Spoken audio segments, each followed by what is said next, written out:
Hi, everyone. Thank you for the amazing year we had together. Today, I want to share one of the most touching stories by Hans Christian Andersen, The Little Match Girl. This story is very special to me. It actually made me cry when I read it alone. It's a powerful social critique about child poverty, a problem that still exists today.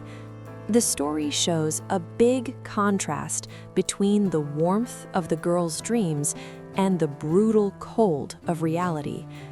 Please take this moment to listen and reflect. I hope you enjoy it. It was so bitterly cold. It was snowing and the evening was growing dark. It was also the last evening of the year, New Year's Eve. In this cold and in this darkness, a poor little girl was walking along the street. Her head was uncovered and her feet were bare. To be sure, she had been wearing slippers when she left home, but what was the good of that?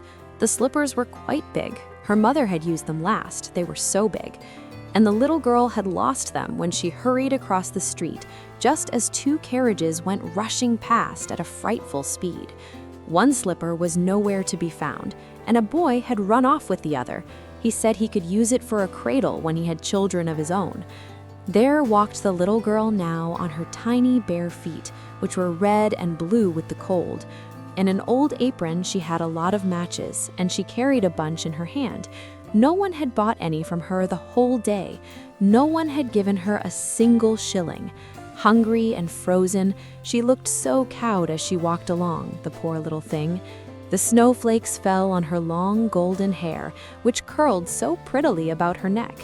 But of course, she didn't think about anything as fine as that. The lights were shining out from all the windows, and there in the street was such a delicious odor of roast goose. After all, it was New Year's Eve. Yes, she did think about that.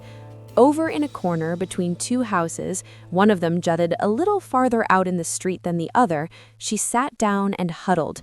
She tucked her tiny legs under her, but she froze even more, and she dared not go home. She hadn't sold any matches, hadn't received a single shilling. Her father would beat her, and then too, it was cold at home. They only had the roof above them, and the wind whistled in even though the biggest cracks had been stuffed with straw and rags. Her tiny hands were almost numb with cold. Alas, one little match would do so much good. Did she dare to pull just one out of the bunch, strike it against the wall and warm her fingers? She pulled one out.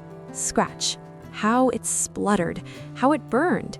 It was a warm, clear flame, just like a tiny candle when she held her hand around it. It was a strange light. It seemed to the little girl that she was sitting before a huge iron stove with shining brass knobs and a brass drum. The fire burned so wonderfully, was so warming. No, what was that? The little girl was already stretching out her feet to warm them too, when the flame went out. The stove disappeared. She sat with the little stump of the burnt-out match in her hand. A new one was struck. It burned. It shone. And where the light fell on the wall, it became transparent like gauze. She looked right into the room where the table was set with a gleaming white cloth, fine china, and a splendid, steaming roast goose stuffed with prunes and apples. And what was even more splendid, the goose hopped down from the platter and waddled across the floor with a fork and a knife in its back. Right over to the poor girl it came. Then the match went out, and only the thick, cold wall could be seen. She lit a new match. Now she was sitting under the loveliest Christmas tree. It was even bigger and had more decorations on it than the one she had seen through the glass door of the rich merchant's house last Christmas. 1,000 candles were burning on the green branches, and gaily colored pictures, like the ones that decorate shop windows, looked down at her.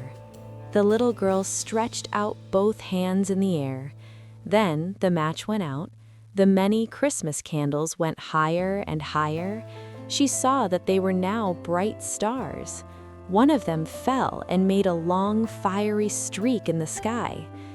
"Now someone is dying," said the little girl, for her old grandmother, the only one who had ever been good to her, but now was dead, had said that when a star falls, a soul goes up to God. Again she struck a match against the wall.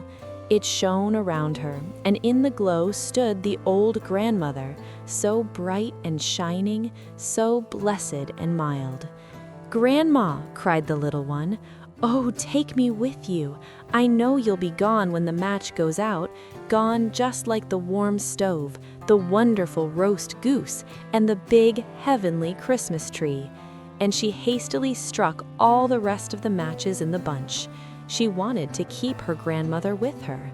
And the matches shone with such a radiance that it was brighter than the light of day. Never before had grandmother been so beautiful, so big.